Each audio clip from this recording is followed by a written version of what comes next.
Les processeurs Intel et AMD.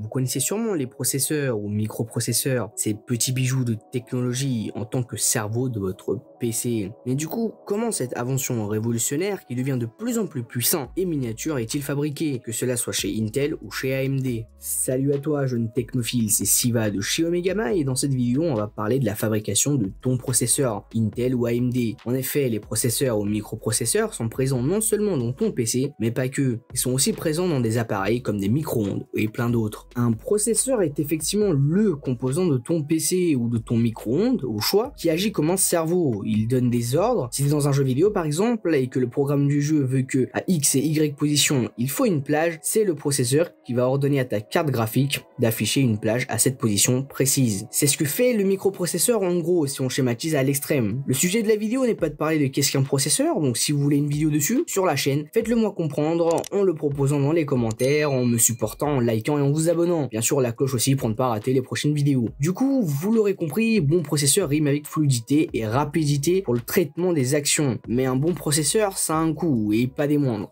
Et oui, dans un PC gamer sur mesure de 1500 €, ici proposé par Topachat, juste le processeur coûte 430 €. C'est un Intel Core i7 de 9ème génération, donc un tout récent. Ce qui fait quand même, si on fait un peu de calcul, presque 28% du prix total. En gros, le deuxième composant le plus cher du PC est derrière la carte graphique, qui est une GeForce RTX 2070 qui coûte 550 €, presque 37% du prix du PC. Mais comme on le sait tous les PC n'ont pas besoin de carte graphique, car ils ne sont juste pas destinés à du gaming. Et dans ces cas, le microprocesseur est tout simplement le composant le plus cher d'une config. Mais est-ce qu'un processeur, qui est tout petit face à tous les autres composants d'un ordinateur, vaut son prix? Pour ça, nous devons nous intéresser à sa fabrication. Et non, il n'est pas fabriqué avec du silicone, mais bien du silicium. Silicone, c'est juste son nom en anglais, à ne pas confondre avec celui qu'on utilise dans le bricolage. C'est aussi pour ça que la ville qui regroupe le plus de sièges sociaux des entreprises orientées vers l'innovation, comme les GAFAM, Google, Apple, Facebook, Amazon, Microsoft, mais aussi d'autres entreprises comme Tesla, s'appelle la Silicon Valley. Elle se trouve en Californie, aux États-Unis pour les plus perdus d'entre vous. Ce fameux silicium n'est pas du tout rare, il est contenu à un taux de 25% dans le sable, mais est aussi extrêmement abondant dans le quartz, sous forme de dioxyde de silicium. Et quand on sait que le sable est l'élément le plus répandu après l'oxygène dans la croûte terrestre, on comprend le fait qu'on puisse produire autant de processeurs. Tout commence par l'extraction du silicium, du sable brut, puis il sera purifié à de plusieurs reprises jusqu'à arriver à un standard de fabrication des semi-conducteurs, le l'EGS, ou Electronic Grade Silicon. La pureté est tellement poussée qu'on a seulement un atome étranger sur 1 milliard d'atomes de silicium, ce qui est énorme. Il sera ensuite liquéfié à une température de plus de 1700 degrés pour pouvoir créer un monocristal de silicium qui est plus communément appelé un lingot. Ce lingot fait environ 100 kg mais a une pureté de l'ordre de 99,9999%. Elle est ensuite coupée en disques fins qu'on appelle wafer. La plupart de vos processeurs sont faits à partir des wafers de 300 mm, puis ce wafer est poli jusqu'à avoir la finition miroir sans la moindre aspérité. Et puis grâce à un mouvement circulaire, un liquide photorésistant est imprimé sur les wafers. Ensuite, ce traitement photorésistant est exposé au rayonnement ultraviolet pour qu'elle puisse devenir soluble, qui sera plus tard retiré grâce à un produit chimique. La galette sera ensuite dopée aux ions. En effet, selon les ions qui seront bombardés sur ce dernier, le silicium deviendra soit isolant, soit conducteur. Ainsi, on aura la formation du transistor sur ces zones bombardées. On doit quand même savoir qu'aujourd'hui, une galette de silicium regroupe des centaines de milliards de transistors. Bon, si on skip tous les parties de gravure et quelques étapes, ainsi que le dépôt d'électrolytique de cuivre, puis de polissage, on arrive presque à la fin de la création de notre processeur. Et oui,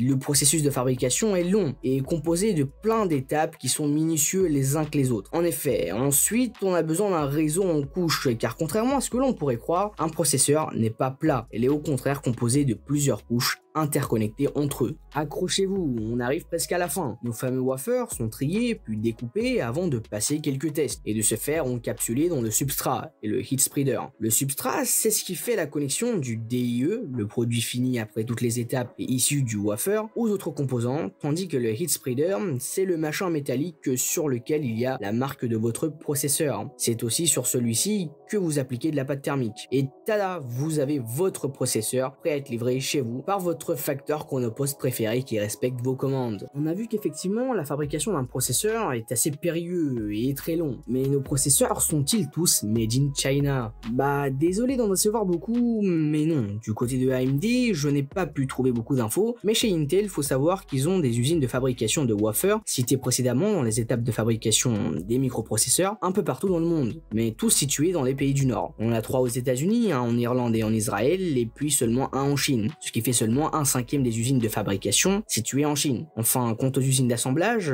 car oui, les usines de fabrication qui nécessitent une main-d'œuvre plus expérimentée ne sont pas situées dans les mêmes pays que les usines d'assemblage et de test. On les trouve principalement en Asie, plus précisément en Chine, Malaisie et Vietnam. Du coup, non, on est loin du made in China à 100%, et on ne peut ni dire que les processeurs Intel sont made in d'un pays en particulier, vu la disposition de leurs usines dans le monde entier. Donc, un processeur vaut son prix ou pas finalement? Je ne préfère rien vous affirmer sans trop avoir de source, car en effet, je n'ai pas vraiment trouvé le coût de fabrication d'un processeur. En tout cas, pas sur des sites sûrs. Mais ce qui est intéressant à prendre en compte, c'est la loi de Rock, du nom de son inventeur Arthur Rock. Cette loi, elle dit clairement que le coût d'une fonderie de semi-conducteurs, donc dans notre cas le silicium avec nos wafers, doublerait tous les 4 ans. Et cette augmentation, elle peut être expliquée par le fait que nos processeurs, ils deviennent de plus en plus puissants et performants. Et en devenant ainsi de plus en plus performants, on se rapproche inévitablement toujours plus des limites physiques. Ce qu'on peut en tirer de cette information, c'est que le prix de nos futurs processeurs sera de plus en plus cher, même si les prix actuels sont déjà assez importants. En bref, on a vu dans cette vidéo les processus et lieux de fabrication de vos processeurs, ainsi que le prix de fabrication qui ne fera que d'augmenter ces prochaines années sur nos futurs processeurs. Et c'en est enfin fini pour cette vidéo. Je n'ai pas pu rentrer en profondeur dans l'aspect historique et technique au niveau du fonctionnement d'un processeur. Donc si vous voulez une vidéo dessus, n'hésitez pas à me le faire savoir en commentaire. Et enfin, avant de préparer une vidéo, je fais un sondage sur le sujet que portera ma prochaine vidéo. Je laisserai le choix entre généralement 3 sujets sur mon Discord. N'hésitez pas à rejoindre mon Discord en description. N'oubliez pas non plus à liker et à partager la vidéo, ça me soutiendra beaucoup. Du coup, je vous dis à la prochaine pour un autre sujet et bon confinement à tous.